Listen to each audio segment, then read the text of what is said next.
యాదవ్ గారు అదేవిధంగా తర్విందర్ సింగ్ గారు ఏదైతే మరి స్టేట్మెంట్ రాహుల్ గాంధీ గారి మీద ఇచ్చినారో మరి తక్షణమే దాన్ని విత్డ్రా చేసుకోవాలని చెప్పి కోరుతా ఉన్నాం.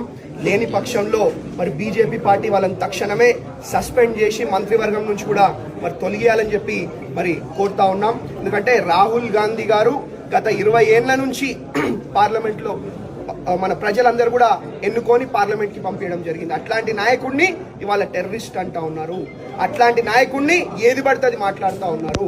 ఇటు సౌత్ ఇండియా అటు నార్త్ ఇండియా 2 కాన్స్టిట్యున్సీల నుంచి కూడా రాహుల్ గాంధీ గారిని గెలిపించి పంపించడం జరిగింది. అట్లాంటి నాయకుడి మీద మరి ప్రజల గొంతుక వినిపించే ఒక నాయకుడి మీద ఎట్లా పడితే అట్లా మాట్లాడుతూ ఉన్నారు. మేము దీన్ని తీవ్రంగా మరి ఖండిస్తా ఉన్నాం. ఎందుకంటే మరి మా సిక్కులందరూ కూడా మరి మా సిక్ కమ్యూనిటీ అందరూ కూడా ఇవాళ రావడం జరిగింది. పోయి వాళ్ళ ఇంట్లోకి గుసాయిస్తాం మేము లక్షల మంది అని చెప్పి కూడా మరి రాహుల్ గాంధీ గారికి సపోర్ట్ గా మరి వాళ్ళు గుసాయిస్తామని చెప్తే లేదు. ఎందుకంటే రాహుల్ గాంధీ గారు ఎప్పుడు